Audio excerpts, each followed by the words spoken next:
Hi, எல்லாரும் எப்படி இருக்கீங்க? இன்னைக்கு வந்து ஆயுத பூஜை. எல்லாருக்கும் ஆயுத பூஜை தின நல்வாழ்த்துக்கள். ஃபஸ்ட்டு வந்து மத்தியானம் லஞ்சு செய்யணும். லஞ்செல்லாம் செஞ்சு முடிச்சுட்டு அதுக்கப்புறம் ஒரு 3 to 4 o'clock போல் தான் வந்து இன்றைக்கி பூஜை வந்து ஸ்டார்ட் பண்ணோம். நம்மளுடைய சப்ஸ்கிரைபர் வந்து ஒருத்தவங்க ஒயிட் புலாவ் வந்து ரெசிபி கேட்டிருந்தீங்க. நானும் ஷார்ட்ஸாக போடணும்னு நினச்சிட்டு இருந்தேன், போடவே இல்லை. சரி, இன்றைக்கி லாங் வீடியோலேயே வந்து ஆட் பண்ணிடலாம் அப்படின்னு சொல்லிட்டு இன்றைக்கி லஞ்சு ப்ளஸ் நம்மளோட ஆயுத பூஜை விலாக் தான். வாங்க வீடியோக்குள்ளே போகலாம்.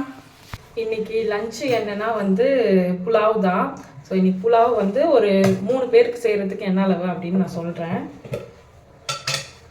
இதில் வந்து நான் பாஸ்மதி ரைஸில் தான் வந்து செய்கிறேன். ஒரு டம்ளர் வந்து இதில் வந்து 1/4 கிலோ அரிசி வரும்.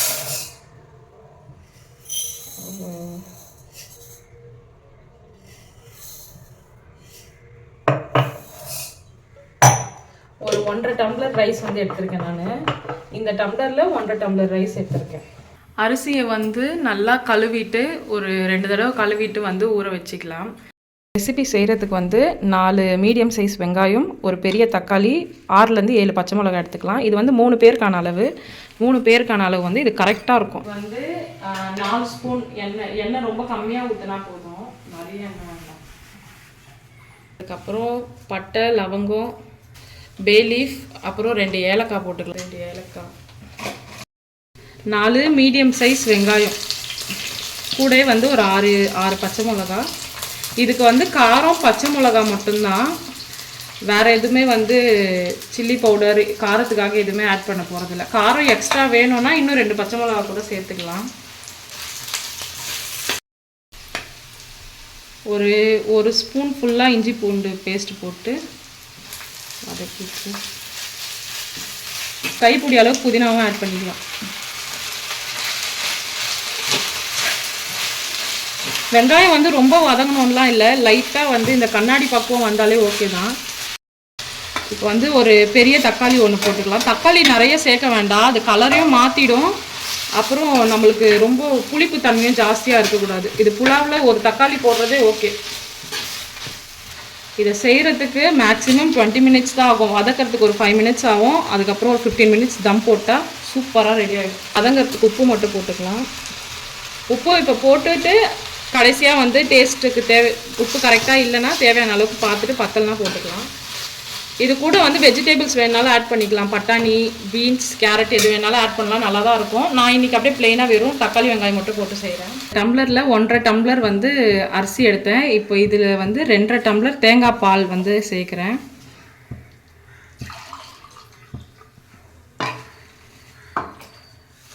ஒரு டம்ளர் தேங்காய் பால், 1.5 டம்ளர் தண்ணி கூட ஆட் பண்ணிக்கலாம். நான் ஃபுல்லாகவே வந்து தேங்காய் பால் சேர்க்குறேன். தேங்காய் பாலே ஃபுல்லாக சேர்த்தா வந்து டேஸ்ட்டு நல்லாயிருக்கும். இது எல்லாமே வந்து ரொம்ப வதங்கணும்லாம் இல்லை, லைட்டாக வதங்கினாலே ஓகே தான். அதுக்கப்புறம் இது தேங்காய் பால் கொதிச்சக்கப்புறம் அரிசி போட்டு தம் போட்டுடலாம். நல்லா கொதிச்சு வந்ததுக்கப்புறம் அரிசி வந்து ஆட் பண்ணிக்கலாம். ரொம்ப கொதிக்கணும்னு கூட இல்லை, லைட்டாக கொதிச்சு வந்தாலே ஓகே தான். இது வந்து இதை செய்கிறதுக்கு எதுவுமே வந்து பெருசாக நம்ம டைம் ஸ்பெண்ட் பண்ண வேண்டியதெல்லாம் இல்லை. ஒரு குழம்பு வைக்கிறத விட ஈஸியான டைம் தான் இது. தண்ணி ஃபுல்லாக ட்ரைன் பண்ணிவிட்டு அதுக்கப்புறம் அரிசி சேர்த்துக்கலாம். நார்மலாக ஒரு 1.5 டம்ளர் அரிசி எடுக்கிறீங்கன்னா இந்த அளவே கரெக்டாக இருக்கும். ஒரு கொதி வந்ததுக்கப்புறம் உப்பு காரம் வந்து செக் பண்ணிக்கலாம்.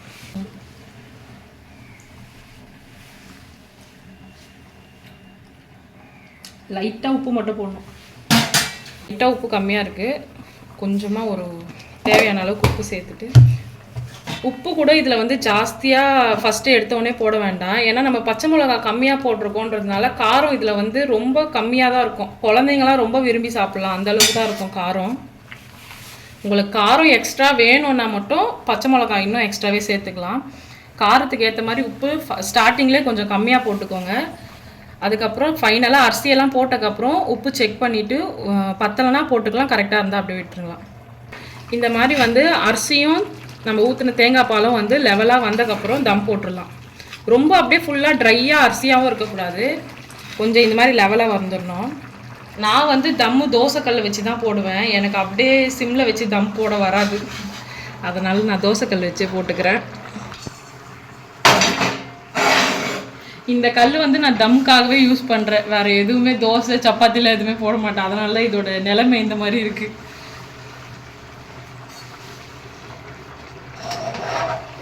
இப்போது கல் வச்சுட்டு அதுக்கு மேலே நம்மளுடைய புலாவ் வச்சிடலாம். இது வந்து சட்டின்றதுனால நம்ம இறக்கி வச்சக்கப்புறமா சூடு அப்படியே கொதிச்சுட்டே இருக்குது. மேலே லேசாக கரம் மசாலா சும்மா ஒரு 1/4 ஸ்பூன் மாதிரி லேசாக மேலே தூவிட்டு, அதுக்கப்புறம்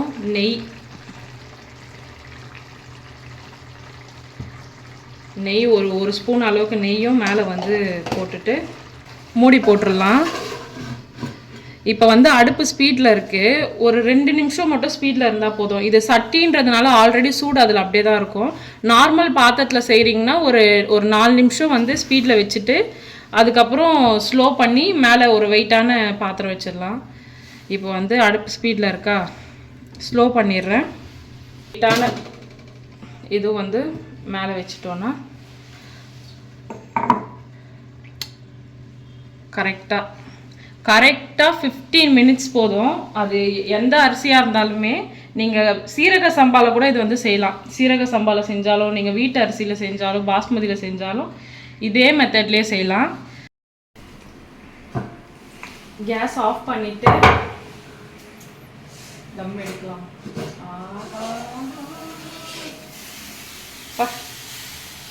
எடே குச்சி குச்சா நிற்கிதா, சூப்பரா.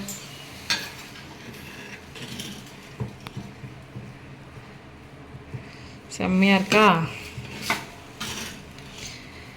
சட்டியில் தான் செஞ்சுருக்கேன், அப்போ கூட அடி பிடிக்கல. கரெக்டாக தண்ணி வச்சா வந்து கரெக்டாக இருக்கும், அடி கூட பிடிக்காது, நல்லாயிருக்கும். உதிரி உதிரியாக இருக்கும் அரிசி, டேஸ்ட்டும் சூப்பராக இருக்கும்.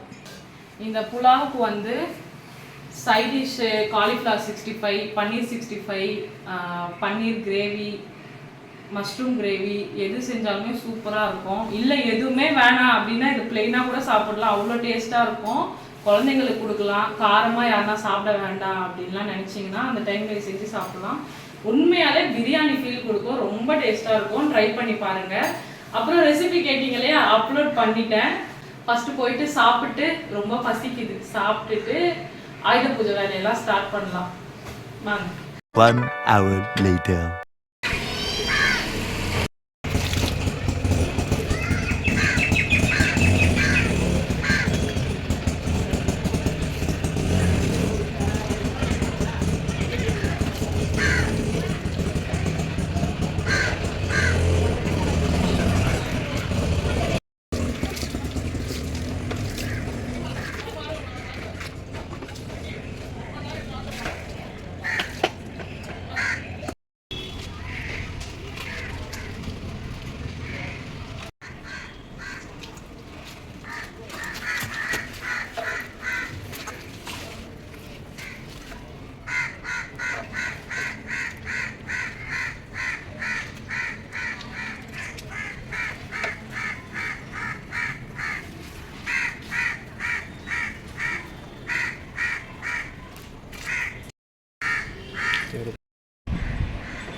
அப்போது நீ இன்னும் உன் டிபார்ட்மெண்ட் ஸ்டார்ட் பண்ணவே இல்லை, பட்டை போடணும். ஸ்டார்ட் ஆகிடுச்சு.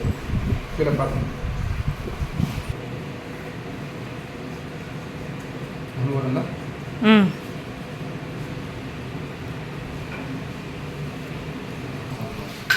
ஆயுத பூஜையோட ஸ்பெஷல் பாட்டே பட்டை போடுறது தான். அப்போ பட்டை நம்ம எங்கெல்லாம் போடுறோமோ அங்கெல்லாம் போட்டுக்கலாம். புக்கெல்லாம் வச்சு கும்பிடுவோம்ல சின்னதில், எல்லா புக்லேயும் குங்குமஞ்சள் இருக்கும். ஆயுத பூஜை கும்பிட்டோன்றதுக்கு அடையாளமே இந்த பட்டை தான். வருஷம் ஃபுல்லாக அப்படியே இருக்கும். ரூமாக போகிறாரு. இதுதான் ஆயுத பூஜையோட அடையாளமே. இதுதான் அடையாளமே. அப்படியே தெளின்னு தெளிக்கணும். தெளி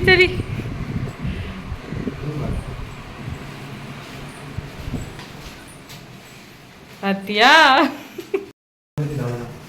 உங்க வேலை முடிஞ்சுதா? வண்டிக்கு பூஜை போடலாமா? வாங்க கீழே போயிட்டு வண்டிக்கு போட்டு ம். அப்படியே போங்க. அப்பு நீங்களே கட்டிங்க பூ காட்டுங்க.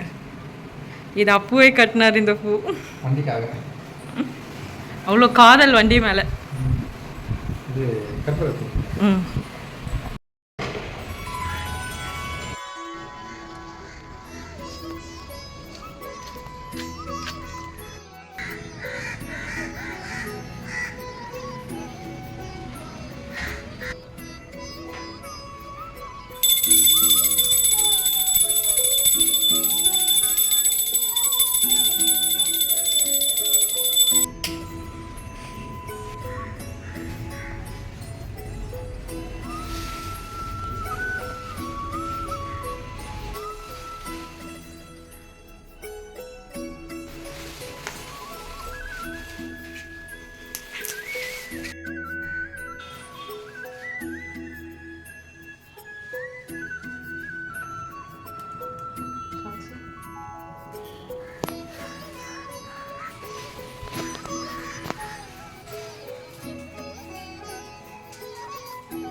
சாமி கும்பிட்ட உடனே சாப்பிட ஆரம்பிச்சாச்சு.